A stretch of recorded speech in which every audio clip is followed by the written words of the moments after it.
So we've all seen those home renovation shows, right? They knock down a wall and it is just a disaster. Oh, yeah. Wires everywhere, pipes going in, like totally weird directions, cuts in the floor joists that look like they were made with a spoon. It's just chaos behind the drywall. It usually is. And, that chaos, it's expensive, it's loud, Yeah. and eventually it leaks. Right. But then you look at a pro job, like a really high-end mechanical room or something, and it looks like a circuit board. Yeah. It's so dense and organized, and it's almost pretty. Only you would call plumbing pretty, but yes, it's efficient. That is the key word for today. We are doing a deep dive into this idea of the efficient wall. Mm-hmm. We're looking at a demonstration by Claude Taylor from the How to Plumbing podcast, where he takes this raw framed space and just installs a complete drain and vent system. But this isn't just about, gluing pipes together. It's about the logic, the design. Logic is exactly the right word. I mean, Taylor is showing us how to service a full bathroom, a kitchen, and a laundry setup, all revolving around a single shared wall. It's kind of a masterclass in grouping utilities to minimize headaches. And headaches in plumbing usually mean writing very large checks, so I'm listening. But, okay, let's play devil's advocate for a second. Go for it. Why does it matter? If the pipes are organized behind the wall, once the tile is up, who cares? I can't see if the plumber used an efficient wall or just a spaghetti bowl of pipes, as long as the toilet flushes. You care. You'll care the first time you have a clog, or the first time you hear water rushing through the walls like a waterfall every single time someone washes their hands. Okay, that's a good point. Or when you try to renovate in 10 years and realize some critical vent pipe is running diagonally right across a wall you want to take out. Okay, fair enough. See, the efficient wall concept, it solves a specific problem that we call jogging. Which, just to be clear, is not what I do in the morning. Definitely not. Now, in plumbing, a jog is when a pipe has to deviate from a straight path, using 45s or 90s to go around a corner, or avoid a beam, right, or to catch a fixture that was just placed without any thought about the drain line. And every time you jog a pipe, you add material cost, you add labor time, and crucially, you add friction to the system. And friction causes clogs. Friction causes clogs, and it restricts airflow for the vents. So by clustering your heavy water users, your toilet, tub, kitchen sink, washing machine, along a central spine or a wet wall, you eliminate the jogs. You go straight to the sack. So let's set the stage here. Taylor is working on this mock-up platform. It's about 8 feet by 8 feet. This is supposed to represent a typical home addition, right? Yeah, or a dense remodel. So you should visualize a single 2x6 framed wall running down the middle. Yep. On one side, you have a standard full bathroom, a toilet, bathtub, sink. It's roughly 8 feet wide, 5 feet deep. Which is tight, but that's pretty standard. It's the industry standard, yeah. That 5-foot depth is really just dictated by the bathtub, which is usually 60 inches long. So directly on the other side of that same stud wall. On the back. On the back of it, yeah, there's a kitchen sink and a laundry hookup. So everything is sharing that one vertical plane. Correct. And that proximity is what lets us use one main trunk for everything. Before Taylor even picks up a tool, though, he does something that I think a lot of DIYers just skip. He draws. And I don't mean a sketch on a napkin. He talks about an isometric drawing. Mm-hmm. Most of us know what a floor plan is. The view from above. Why isn't that good enough? Because a floor plan is 2D. It tells you where the toilet sits on the floor. It tells you nothing about how the drain gets from the toilet to the sewer or how the vent gets from that drain up to the roof. Plumbing is a three-dimensional puzzle. You have height, you have slope, you have vertical stacks. So the isometric drawing adds that z-axis. It simulates 3D on paper, basically. It uses 30-degree angles to show depth.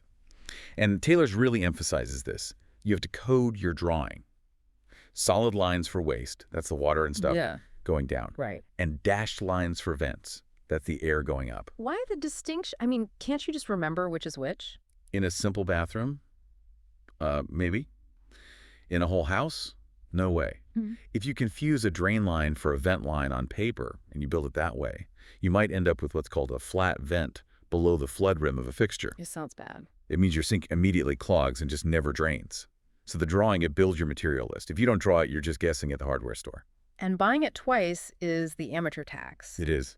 So speaking of buying materials, let's talk about the pipe. Taylor brings up foam core PVC. Now, I'll be honest, when I hear foam, I think of styrofoam cups. Is this stuff flimsy? That's a really common misconception. It's not soft. It's still a rigid PVC pipe. Yeah. But, standard Schedule 40 PVC is solid plastic all the way through the wall of the pipe. Foam core has a cellular center.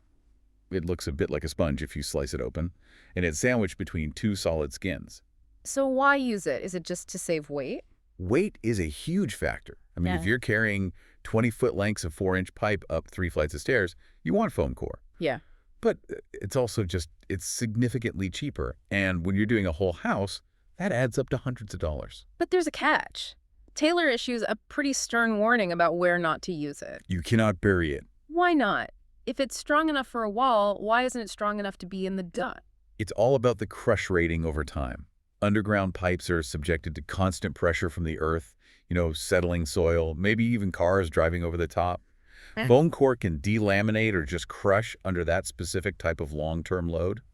So the rule is simple. Above ground, foam core is fine for drainage. Underground, solid PVC only. And just to be super clear here, this is only for drains, right? You're not running pressurized water through this. Oh, never, never. Pressure lines, the water coming out of your faucet, that's a totally different beast. This is strictly for gravity drains. Got it. Okay, let's get to the rough-in. This is where we start cutting holes in the floor. And precision seems to be the name of the game. Taylor mentions marking the toilet flange at 12 inches. Standard rough-in dimension, yep. But here's where I think people mess up. Is that 12 inches from the stud or 12 inches from the wall? And that is the classic rookie mistake. You have to measure 12 inches from the finished wall. Which doesn't exist yet. You're just looking at bare stud. It doesn't, exactly. So Yeah. you have to do the mental math. If you're putting up half-inch drywall and maybe a layer of tile, you have to account for that thickness.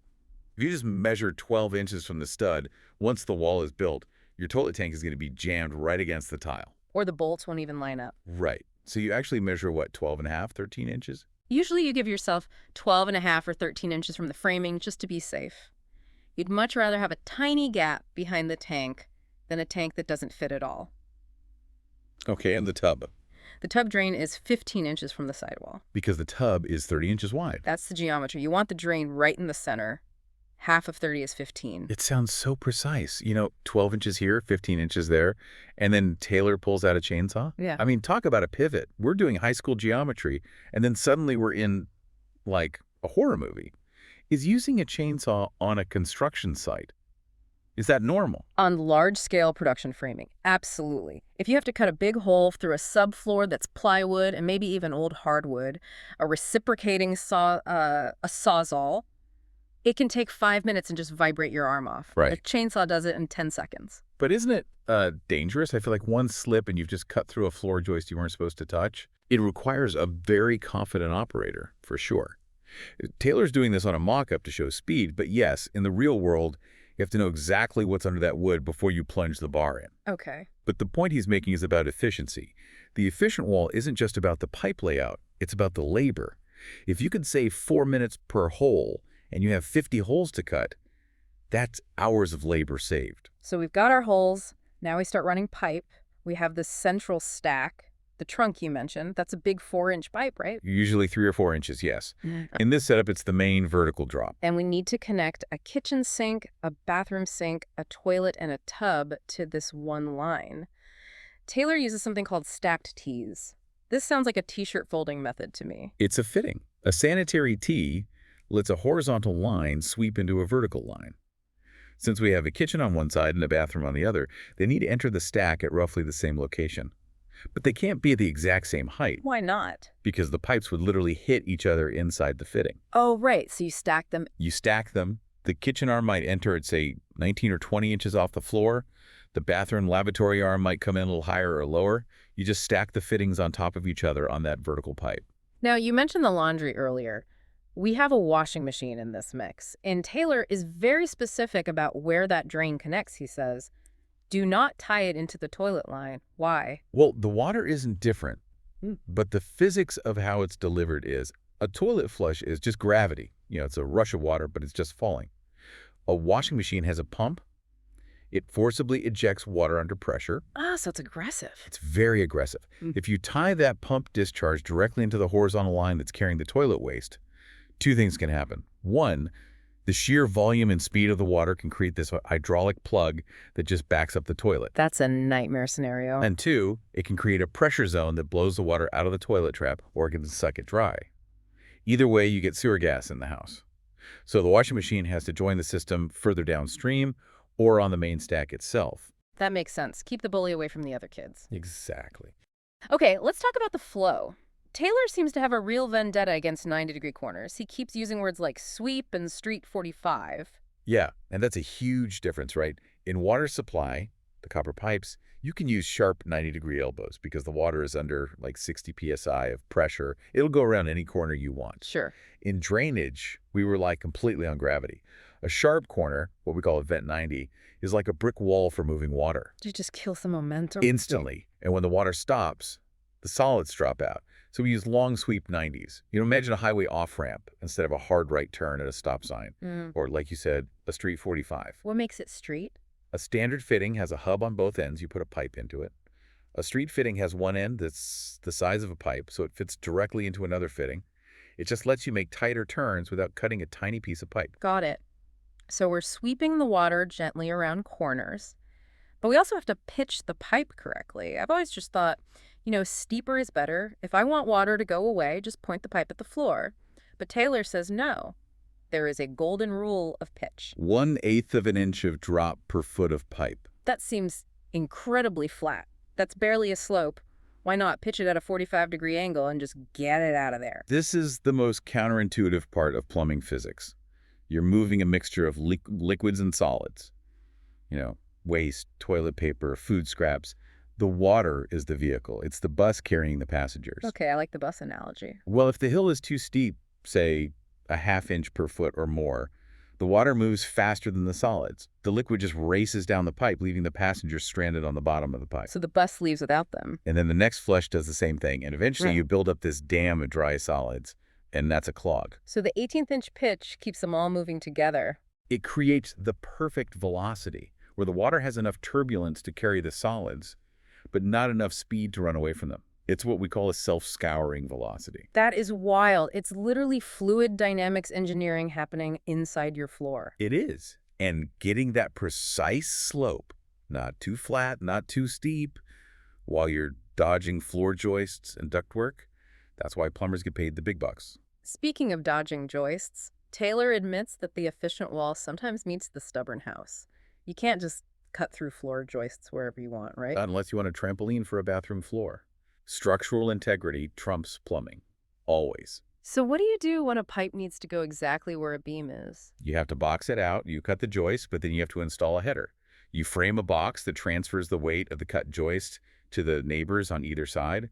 It's a lot of extra carpentry work just to run one pipe, but you have no choice. Okay, I want to get to the most technical part of this. The term wet venting. It sounds like an oxymoron. Vents are for air, drains are for water. How can a vent be wet? This is the genius of the efficient wall layout. So in a traditional system, every single fixture needs two pipes. A drain going down and a vent going up. It looks like a pipe organ inside the wall. Lots of drilling, lots of material. Tons. But the plumbing code realizes something. When you wash your hands in the bathroom sink, that drain pipe is rarely 100% full of water. It's usually a half pipe flow. You've got water on the bottom and air on top. So Right. what venting lets you use that airspace inside the drain pipe to act as the vent for another fixture downstream, like the toilet or the shower. The drain of the sink is the vent for the toilet. So the air is traveling up the pipe at the same time the water is traveling down it. Exactly. They pass each other. But wait, doesn't that risk the air getting blocked if you, dump a whole bucket of water in the sink? That's why there are very strict rules on it. They're based on fixture units, which is basically a score of how much water a fixture produces. You can wet vent a bathroom group because the loads are predictable. You could not wet vent, say, a washing machine through a bathroom group because the volume's just too high. It would fill the pipe and choke off the air. So this is why the layout matters so much. You can only do this trick if the fixtures are really close together. Correct. The efficient rawl keeps everything tight enough that the wet vent is legal, safe, and it saves you about 50% of the piping you'd otherwise need. That is efficient. Okay, but before we finish, Taylor installs one last thing, a cleanout. It's basically a plug on the side of the pipe. It's an admission of reality. How so? No matter how perfect your pitch is, no matter how smooth your sweeps are, someone is eventually going to flush a toy car or one of those wipes that says flushable, but really isn't. Ah, the flushable wipe lie. We need a whole deep dive on that. We really do. But when that clog happens, you have two choices. If you installed a Cleanout, you just unscrew a cap, insert a snake, and clear the line in 10 minutes. And if you didn't? If you didn't install a Cleanout, you are pulling the toilet off the floor or you're cutting open the drywall. So the Cleanout is basically a gift to your future self. It's the difference between a service call costing $200 and one costing $1,000. Taylor puts it right there in the stack, nice and accessible. So we've built the system, we have the efficient wall, we have the foam core drains, pitched at 18th inch, wet vented and ready for disaster with a Cleanout. Taylor wraps up the demo there, but he mentions the next step is copper. The water supply. And he makes a point that you always do drains first. Why? It's a hierarchy of needs. Drains are slaves to gravity. They must pitch. They have to follow a very specific path. You can't route a drain up and over a beam. Right. Water lines, they're pressurized. Yeah. They're flexible copper or PEX tubing. You can snake them around obstacles, run them up, down, sideways, whatever. So the drains are the divas. They get the dressing room first. You set the immovable objects first, the drains. Then you weave the flexible stuff, the supply lines, the electrical around them. It really is a puzzle. You know, I'm thinking about this whole concept of the efficient wall, and it changes how I look at a house. You see a bathroom and a kitchen sharing a wall, and you just think, oh, that's convenient. You don't realize there's this massive calculated machine inside that wall. It's invisible infrastructure. We only ever notice it when it fails. But when it's done right, like in Taylor's demo, it's honestly a feat of engineering. You're balancing fluid dynamics, structural loads, and air pressure, all inside a 3.5-inch cavity. So here's our challenge to you, the listener. The next time you walk into your bathroom, or maybe a hotel bathroom, try to use X-ray vision. Look at the toilet, look at the sink. Imagine the lines connecting them. Yeah, try to spot the wet vent. Ask yourself, is my sink drain venting my toilet right now? And if you hear a gurgle, Then it probably isn't. exactly. And hey, if you are planning a renovation, maybe don't just hand the contractor a napkin sketch. Think isometrically. Think about the efficient wall. It might save you a lot of jogging. And a lot of money. Thanks for diving deep with us. We'll see you on the next one.